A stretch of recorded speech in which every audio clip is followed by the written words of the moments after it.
Na escuridão da Europa medieval e renascentista, um medo antigo e irracional se espalhava como uma praga silenciosa, mais letal que qualquer enfermidade. Era o medo do desconhecido, o pavor do que se escondia nas sombras e a crença cega em forças malignas que supostamente caminhavam entre os homens. Neste cenário de incertezas e superstições, a figura da bruxa emergiu das profundezas da imaginação popular, tornando-se o bode expiatório perfeito para todas as calamidades que assolavam a vida cotidiana. Ela era a mulher que se desviava das normas, a curandeira que conhecia os segredos das ervas, a idosa solitária cujo olhar parecia carregar um peso milenar. A bruxa, na mente coletiva, não era apenas uma mulher. Era a personificação do mal, uma serva do diabo, capaz de lançar feitiços, provocar doenças, destruir colheitas e até mesmo desviar o amor. Sua imagem era pintada com cores sombrias, cabelos desgrenhados, nariz adunco, um caldeirão borbulhante e um pacto secreto com entidades demoníacas. O pavor que inspirava era tão profundo que a mera insinuação de bruxaria podia selar o destino de uma vida. O contexto social e religioso da época era um terreno fértil para essa paranoia. A Igreja Católica, com seu vasto poder e influência, pregava a existência do diabo e de seus agentes na Terra, fortalecendo a crença popular na bruxaria como uma ameaça real à alma e à comunidade. A peste negra havia devastado o continente. Guerras incessantes ceifavam vidas. E a fome era uma companhia constante para muitos.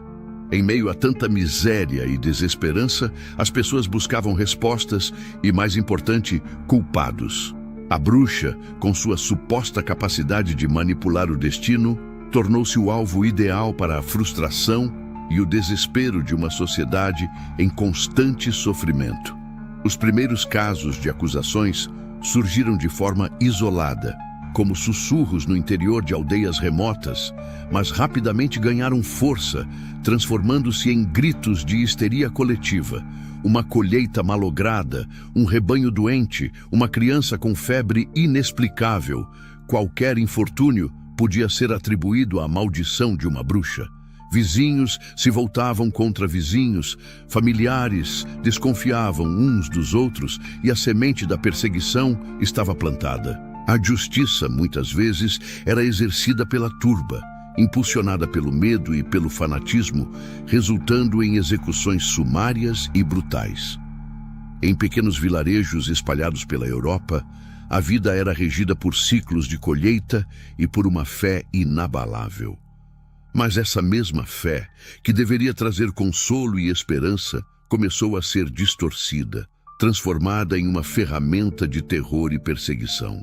A sombra da superstição se espalhou, consumindo a lógica e a compaixão e abrindo caminho para uma das páginas mais sombrias da história humana. Como a crença em Deus e a busca pela salvação puderam se metamorfosear em uma caça implacável que ceifaria dezenas de milhares de vidas inocentes? Esse é o mistério que nos propomos a desvendar, mergulhando nas profundezas da histeria que varreu a Europa, provando ser, em muitos aspectos, mais mortal e disseminada que a infame caça às bruxas de Salem. A fogueira estava apenas começando a crepitar, e seu calor, alimentado pelo medo, estava prestes a consumir tudo. A fogueira, que antes era uma chama distante no horizonte da paranoia, começou a ser ativamente alimentada com a ascensão implacável da Inquisição. Esse braço poderoso da Igreja, inicialmente concebido para combater a heresia, encontrou na bruxaria um novo e vasto campo de atuação. Não se tratava mais de sussurros isolados, mas de uma máquina bem oleada de investigação, julgamento e condenação, que se espalhou como uma doença por toda a Europa. Os inquisidores, homens munidos de um zelo religioso inabalável e da autoridade papal, viam-se como guardiões da fé, incumbidos de erradicar o mal em todas as suas formas. E a bruxa, com sua suposta aliança demoníaca, era o epítome desse mal. Os métodos de interrogatório eram brutais, projetados não para descobrir a verdade, mas para extorquir confissões. A tortura, justificada como um meio de salvar a alma do acusado e purificar a comunidade, era aplicada com uma crueldade metódica. O estrapado elevava o corpo pelos pulsos até os braços se deslocarem. A bota espanhola esmagava as pernas. A donzela de ferro perfurava lentamente a carne com espinhos. Sob tal tormento, até os mais inocentes confessavam crimes que jamais cometeram, implicando outros no processo, num ciclo vicioso que alimentava a histeria. A mera menção de um nome sob tortura era suficiente para iniciar uma nova investigação, expandindo a rede de suspeitas e prisões. As perseguições se tornaram notórias em diversas regiões. Na Alemanha, os tribunais de bruxas de Trier e Würzburg ceifaram centenas de vidas. Na França, as caças em Lorraine e no País Basco deixaram um rastro de sangue. Na Escócia, a paranoia atingiu seu auge, com julgamentos em massa que chocaram até mesmo observadores da época. Cidades inteiras eram varridas pela febre da acusação, onde vizinhos denunciavam vizinhos, motivados por antigas rixas, inveja ou simplesmente pelo medo de serem os próximos a serem acusados.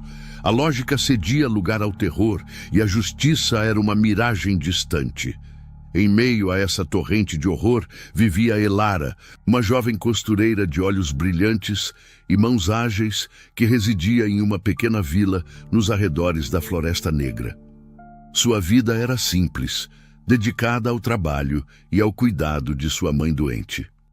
Elara possuía um conhecimento ancestral de ervas medicinais, transmitido por sua avó, que usava para aliviar as dores de sua mãe e, ocasionalmente, de alguns vizinhos. Era uma prática comum e aceita, até que a sombra da Inquisição começou a pairar sobre sua aldeia. Um inverno rigoroso trouxe consigo a fome e a doença. A colheita anterior havia sido escassa e a praga se espalhou rapidamente. Quando as poucas crianças da aldeia começaram a definhar, os olhares se voltaram para Elara. Seus remédios, antes vistos como um dom, tornaram-se prova de sua ligação com forças ocultas. Ela fala com as plantas, sussurravam. Seus chás não curam, mas enfeitiçam. A inveja de uma vizinha por suas habilidades de costura e a frustração de um camponês cuja colheita falhara foram o estopim. Elara foi acusada de bruxaria. A notícia de sua prisão se espalhou como fogo.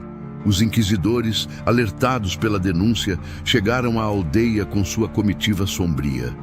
Os olhos de Elara, antes cheios de vida, agora refletiam um terror paralisante. Ela foi arrastada para a câmara de interrogatório, um lugar úmido e frio, onde a luz do sol nunca alcançava e os gritos de outros acusados ainda ecoavam. Elara, uma jovem simples que jamais havia feito mal a uma alma, enfrentava agora a máquina implacável da justiça inquisitorial. As perguntas eram capciosas, as acusações fantasiosas e a tortura, uma promessa velada em cada olhar dos inquisidores. Ela sabia em seu coração que sua inocência não importava. O desespero a envolveu como um manto gelado. O destino de Elara, como o de tantas outras antes dela, parecia selado. A inevitabilidade da condenação, um fardo pesado e esmagador, pairava sobre ela. O desespero de Elara, palpável e sufocante, era uma melodia sombria que ressoava nas paredes frias da câmara de interrogatório. Mas enquanto ela se afogava em sua própria angústia, do lado de fora, as engrenagens da traição giravam, impulsionadas por motivos tão mesquinhos quanto cruéis. Um homem, Ulrich, um camponês corpulento de barba rala e olhos pequenos e invejosos, observava a cena com uma satisfação dissimulada. Ulrich nunca fora um homem de grandes posses ou virtudes. Sua terra era árida, sua colheita sempre pífia, e sua esposa, uma mulher amarga que nunca lhe dera filhos. A prosperidade modesta de Elara, com sua pequena casa bem cuidada e a leveza de seu riso, sempre fora um espinho em seu lado. A inveja corroía Ulrich como um ácido. Ele cobiçava o pequeno pedaço de terra de Elara, imaginando como o incorporaria ao seu próprio lote, por menor que fosse. A doença da mãe de Elara, que a impedia de trabalhar na terra com a mesma força de antes, parecia uma oportunidade enviada pelos céus. Mas a reputação de Elara como curandeira, embora antes vista com respeito, era agora a ferramenta perfeita para a sua queda. Ulrich, astuto e sem escrúpulos, viu na histeria da caça às bruxas uma chance de se livrar de sua vizinha e, de quebra, herdar seus bens. Ele foi o primeiro a sussurrar as acusações aos ouvidos dos inquisidores, distorcendo os gestos de caridade de Elara em rituais sombrios e suas ervas medicinais em poções demoníacas. Ele não agiu sozinho. Greta, uma mulher corpulenta e de língua afiada, que antes era uma das clientes de Elara, juntou-se a Ulrich. Greta guardava um ressentimento profundo por Elara, que se recusara a preparar uma poção para amarrar o marido de Greta a ela, alegando que tal prática era contra os princípios de cura e liberdade que sua avó lhe ensinara. A recusa de Elara fora interpretada por Greta como um insulto, uma afronta à sua honra e uma prova da maldade de Elara. As duas almas amarguradas encontraram um terreno comum na destruição da jovem costureira. Juntos, eles teceram uma teia de mentiras e falsos testemunhos, convencendo outros aldeões, já amedrontados e supersticiosos, a corroborar suas histórias. As motivações de Ulrich eram puramente materiais, terra e ganância. Greta, por sua vez, buscava vingança e a satisfação de ver Elara humilhada. Ambos se alimentavam do fervor religioso que varria a aldeia, usando-o como uma máscara para suas intenções mais sombrias. Para eles, Elara não era uma vizinha, mas um obstáculo, um alvo. A traição deles foi meticulosa e cruel.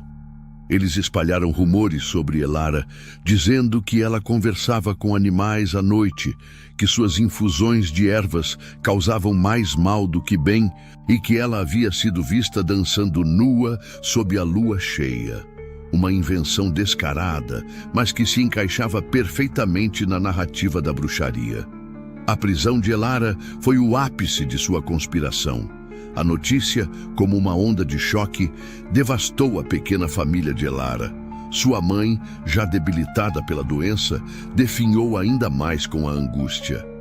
O irmão mais novo de Elara, um menino de 10 anos chamado Thomas, vagava pela aldeia com os olhos vermelhos e inchados, incapaz de compreender a súbita e brutal virada de seu mundo. As poucas amigas de Elara, antes leais, agora evitavam o olhar de Thomas, temendo serem associadas à bruxa e atraírem a desgraça para si mesmas. O impacto social foi imediato e avassalador. A casa de Elara, antes um refúgio acolhedor, tornou-se um local a ser evitado, um símbolo da vergonha e da maldição. Ninguém mais comprava seus tecidos, ninguém mais pedia suas infusões. A família estava isolada, marcada pela acusação. Enquanto isso, na câmara escura, Elara sentia a esperança esvair-se de seu corpo como a vida de uma flor cortada. As evidências contra ela, embora fabricadas, pareciam se acumular a cada interrogatório. Os depoimentos de Ulrich e Greta, repetidos com convicção e reforçados pelo medo dos outros aldeões, foram apresentados como fatos irrefutáveis. Cada negação de Elara era interpretada como resistência, cada lágrima como dissimulação. A máquina da Inquisição, uma vez posta em movimento, era quase impossível de parar. Elara sentia o peso do mundo sobre seus ombros, a injustiça esmagando seu espírito. Ela sabia que a verdade, por mais pura que fosse, não seria suficiente para salvá-la de um destino que parecia cada vez mais inevitável. O ar na sala de audiências era pesado, impregnado com o cheiro de incenso e medo. uma combinação inebriante para os inquisidores e sufocante para Elara. Sentada diante de seus acusadores, ela parecia uma figura frágil e diminuta, sua beleza natural obscurecida pelo terror e pela exaustão. Os olhos do inquisidor-chefe, Padre Sebastião, eram fendas frias e julgadoras, sem demonstrar qualquer vestígio de compaixão. Ao seu lado, Ulrich e Greta se revezavam, recitando suas acusações com uma convicção ensaiada, cada palavra um golpe contra a já fragilizada esperança de Elara. Testemunhas, coagidas pelo medo ou motivadas por antigas desavenças, subiam ao púlpito para corroborar as mentiras, seus olhares desviados, incapazes de encarar a mulher que estavam ajudando a destruir. Elara tentou se defender, sua voz embargada e quase inaudível. Ela explicou sobre as ervas, sobre a tradição de sua avó, sobre as curas que havia proporcionado àqueles que agora a acusavam. Mas suas palavras caíam em ouvidos surdos, interpretadas como artimanhas demoníacas, como a astúcia de uma feiticeira tentando enganar os homens de Deus. Não havia advogados para defendê-la, apenas um sistema projetado para encontrar culpa, não inocência. As perguntas eram capciosas, as respostas distorcidas. Se ela negava, era teimosia diabólica. Se chorava, era remorso por seus pactos secretos. O laço se apertava a cada declaração, a cada silêncio. A pressão social, um monstro invisível e onipresente, pairava sobre a aldeia. O medo da feitiçaria era uma doença contagiosa, e a Inquisição oferecia a cura através da purificação pelo fogo. Ninguém ousava questionar as acusações, pois fazê-lo seria arriscar ser o próximo a ser apontado. A histeria coletiva transformava vizinhos em delatores, amigos em inimigos. A multidão reunida do lado de fora da Câmara esperava ansiosamente pelo veredito, seus murmúrios, uma oração por condenação, uma súplica por segurança às custas da vida de Elara. Finalmente, após dias de um calvário exaustivo, o padre Sebastião proferiu a sentença. Sua voz ressoou com autoridade inquestionável, cada sílaba um martelo batendo no coração de Elara. Elara, tu foste encontrada culpada de heresia e bruxaria, de pactuar com as forças das trevas e de corromper almas inocentes. Que a justiça divina seja feita através da purificação pelo fogo. A palavra fogo ecoou nos ouvidos de Elara, um presságio terrível, um fim inevitável. Ela sentiu o chão sumir sob seus pés, seu corpo tremendo incontrolavelmente. A condenação não era uma surpresa, mas a realidade de sua iminência era um golpe devastador. A notícia da sentença de morte se espalhou pela aldeia como um incêndio. A mãe de Elara, já à beira da morte, sucumbiu à tristeza poucas horas depois de ouvir o veredito. Seu coração não suportando a dor de perder a filha de forma tão cruel e injusta. Thomas, o pequeno irmão, estava inconsolável. Ele se recusava a comer, a falar, seus olhos fixos no vazio, a inocência roubada por um mundo cruel que ele ainda não compreendia. Ele não conseguia entender por que sua irmã, tão bondosa e gentil, seria levada para a fogueira. A família de Elara, já fragmentada pela dor, foi ainda mais dilacerada. Os poucos parentes restantes, aterrorizados, se afastaram, incapazes de oferecer consolo ou apoio. O desespero se instalou nos corações dos entes queridos, uma ferida aberta que jamais cicatrizaria. Elara, em sua cela fria e escura, sentia a dor de sua mãe e a angústia de seu irmão. Uma dor que era quase pior do que a sua própria condenação. Ela se agarrava a cada memória, a cada sorriso, enquanto o tempo se esvaía. No entanto, em meio à escuridão absoluta, uma pequena faísca de esperança cintilou. Em sua última visita, um velho carpinteiro da aldeia, um homem que Elara havia curado de uma febre persistente, sussurrou-lhe algo. Eles não sabem de tudo, Elara. Há uma carta, tua avó. Ela deixou uma carta.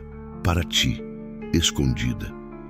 Suas palavras foram um sopro de vida em um corpo moribundo. Uma carta? Um segredo? Poderia aquilo, qualquer coisa, mudar seu destino? A mente de Elara, antes turva pelo desespero, agora se agarrava a essa única e frágil possibilidade, uma última chance. A revelação do carpinteiro ecoou na mente de Elara, um farol tênue na escuridão de sua cela. Uma carta, um segredo, a ideia de que sua avó, uma mulher sábia e respeitada, pudesse ter deixado algo que alterasse seu destino. Acendeu uma chama que ela pensava estar extinta. Mas com Elara presa e seu tempo se esgotando, quem poderia buscar essa verdade? A resposta veio na figura de Thomas, seu irmão mais novo. Thomas, apesar da pouca idade, carregava o peso de uma dor que o fez amadurecer precocemente.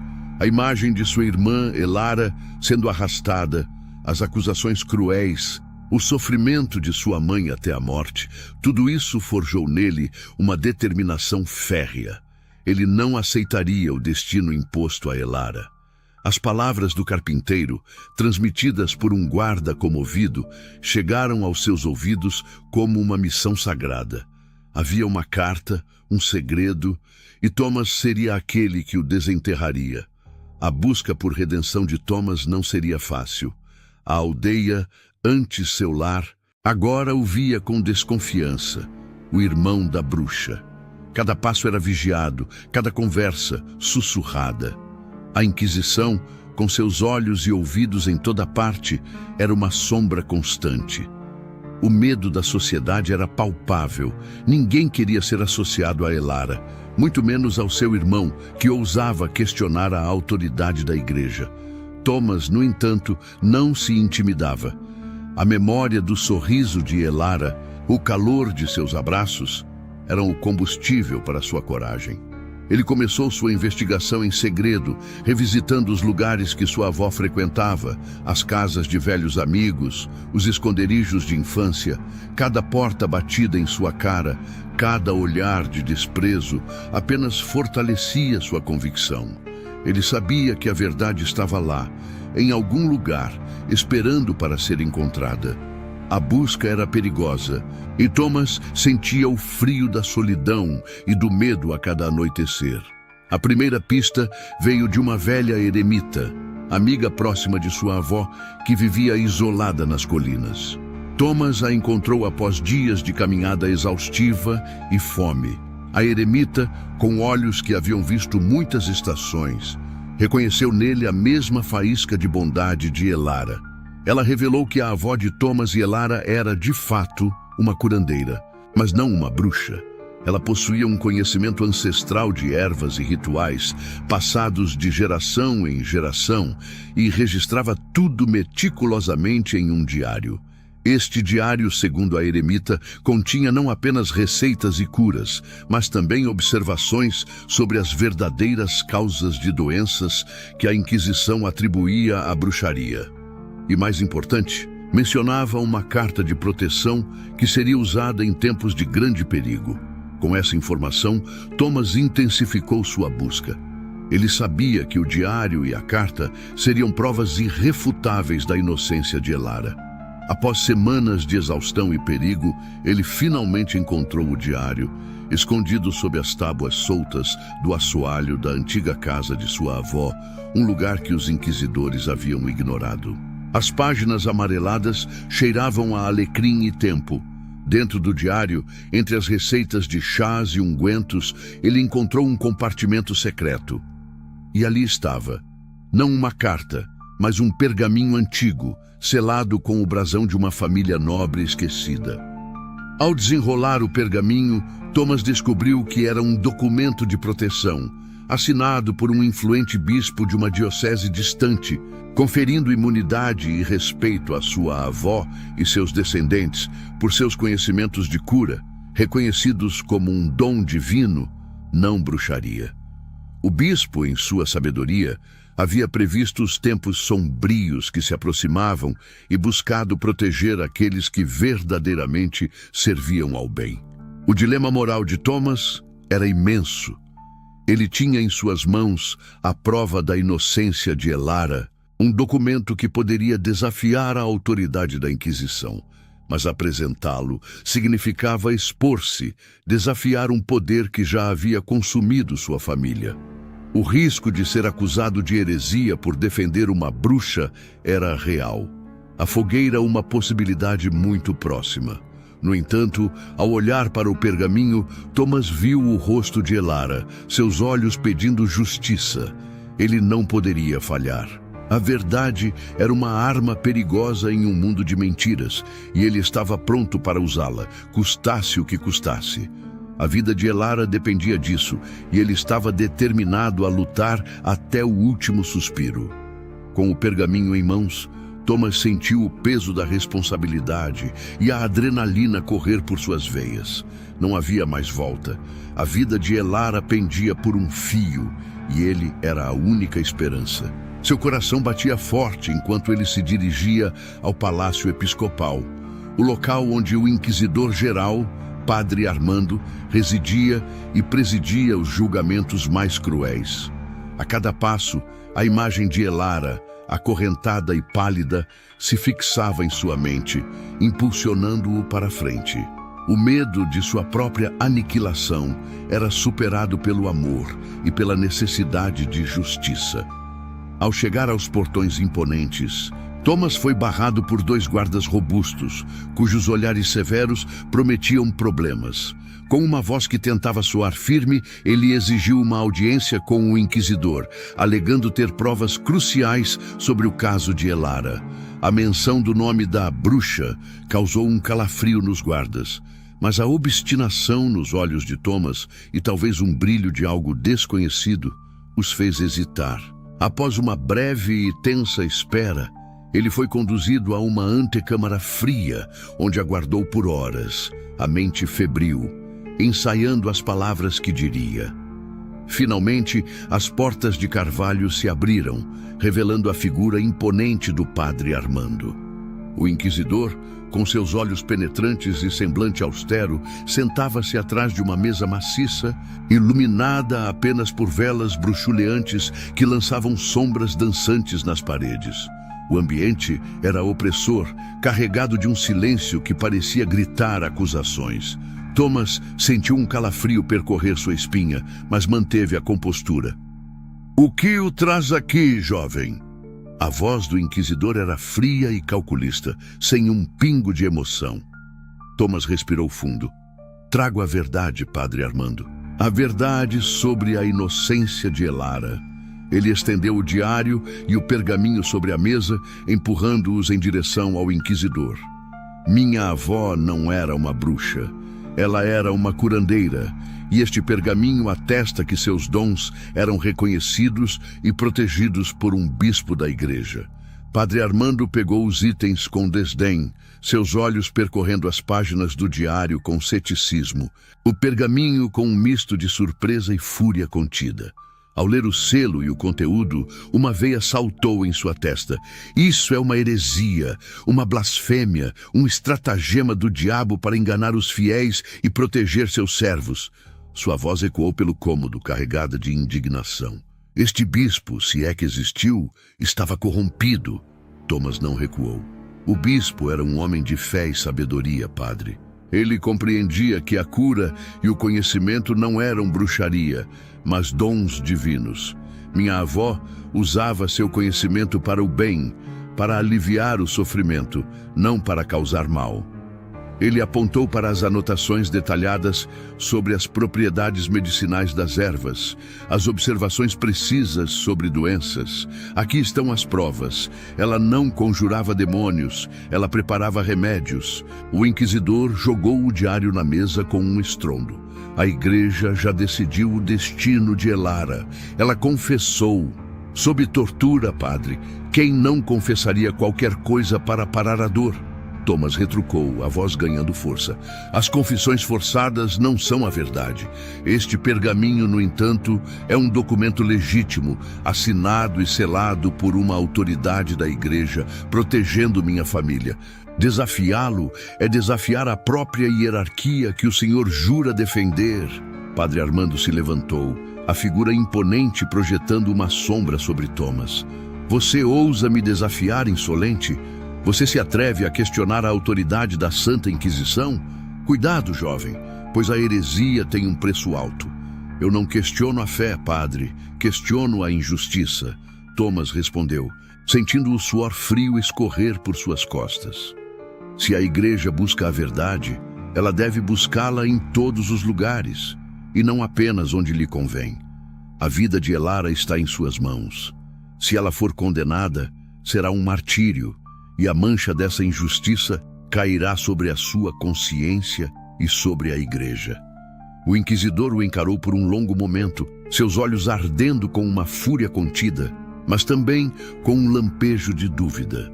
O pergaminho era de fato autêntico e a autoridade que o emitira era inquestionável. Havia um risco real de que, ao ignorá-lo, ele pudesse desencadear uma investigação que exporia sua própria inflexibilidade e talvez sua sede de poder. A luta pela vida de Elara contra o tempo e o fanatismo do inquisidor atingira seu clímax. O destino de Elara e a verdade pairavam na balança, e o silêncio da sala era o único juiz. O silêncio que se seguiu à audaciosa declaração de Thomas era denso, carregado de tensão. Padre Armando, com a testa franzida, recolheu o pergaminho e o diário, seus olhos fixos nos documentos, como se procurasse neles alguma falha, alguma prova de falsidade que pudesse desmantelar o argumento de Thomas. No entanto, a autenticidade do selo episcopal era inegável, e o conteúdo, embora desafiador para sua visão de mundo, era coerente com a figura de uma curandeira, não de uma bruxa. A fúria inicial do inquisidor começou a dar lugar a uma luta interna, um conflito entre seu fanatismo arraigado e a inegável evidência de um poder eclesiástico superior que ele não podia simplesmente ignorar. Ele ponderou as palavras de Thomas, a menção de um martírio e de uma mancha sobre a igreja. A Inquisição, apesar de seu poder, não estava imune a questionamentos, especialmente quando estes vinham de dentro de suas próprias fileiras, ainda que indiretamente. Um escândalo envolvendo a condenação de uma pessoa protegida por um bispo poderia ter repercussões severas para sua carreira e reputação. O brilho fanático em seus olhos diminuiu, substituído por uma expressão de cálculo frio. Esta é uma questão delicada, murmurou ele finalmente, sua voz perdendo a aspereza anterior. Exige consideração cuidadosa e verificação. A igreja não age com precipitação, nem comete erros. Thomas sentiu um pequeno alívio, mas manteve a vigilância. A vida de Elara está em jogo, padre. A cada momento que passa, a injustiça se aprofunda. Padre Armando suspirou, um som pesado que parecia carregar o peso de séculos de dogma. Elara não será executada. Por ora permanecerá sob a custódia da igreja enquanto esta nova informação é devidamente investigada. Se a autenticidade deste documento for confirmada e a história de sua avó for verificada, sua libertação será considerada. Ele fez uma pausa, o olhar fixo em Thomas. Mas que fique claro, jovem, qualquer tentativa de manipulação ou engano será severamente punida. Thomas assentiu, um nó na garganta. Ele sabia que a batalha não estava totalmente ganha, mas a morte iminente de Elara havia sido evitada. A notícia da suspensão da execução de Elara espalhou-se como um riacho por entre as rochas da aldeia, primeiro como um sussurro incrédulo, depois como um clamor de esperança. A família de Elara, que já se preparava para o luto, irrompeu em lágrimas de alívio e gratidão. Thomas, exausto, mas com o coração leve, foi recebido como um herói, embora ele próprio se sentisse apenas um instrumento da verdade. As semanas que se seguiram foram repletas de investigações minuciosas por parte da Inquisição. O pergaminho foi autenticado. A história da linhagem de curandeiras de Elara, embora com ceticismo, foi aceita. A igreja, relutantemente, teve que admitir o equívoco. Elara foi libertada, não com um pedido de desculpas, mas com uma advertência fria para que se mantivesse discreta e não causasse mais perturbações. Apesar da frieza da libertação, Elara voltou para casa, para os braços de sua família, um fantasma de si mesma, mas viva. A experiência a havia marcado profundamente, mas também a havia fortalecido de uma maneira estranha. Ela continuou a curar, mas com mais cautela, longe dos olhos curiosos e invejosos. Thomas, por sua vez, tornou-se um defensor silencioso da justiça, sempre atento às injustiças. Sua voz, embora não alta, era firme em defesa dos oprimidos. O inquisidor Armando, embora não tenha sofrido uma queda pública, viu sua autoridade diminuir. A mancha da dúvida agora pairava sobre suas sentenças, e ele foi transferido para uma diocese distante, onde seu zelo fanático poderia causar menos problemas. A verdade, por mais perigosa que fosse, havia prevalecido, pelo menos naquele caso. O legado dos julgamentos de bruxas na Europa, no entanto, persistiu por séculos. A história de Elara e Thomas tornou-se um lembrete silencioso de como o medo e a superstição podem cegar a razão e corromper a justiça. Milhares de vidas foram perdidas, não por bruxaria, mas por ignorância, histeria e fanatismo religioso.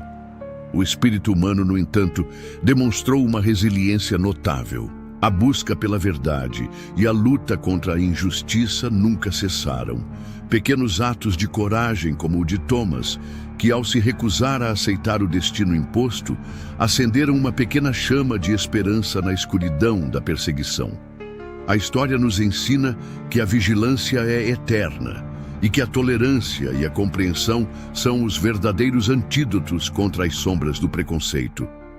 A memória de Elara, não como uma bruxa, mas como uma curandeira e uma vítima da intolerância, ecoa através do tempo um lembrete sombrio, mas essencial, da fragilidade da justiça e da importância inabalável da verdade.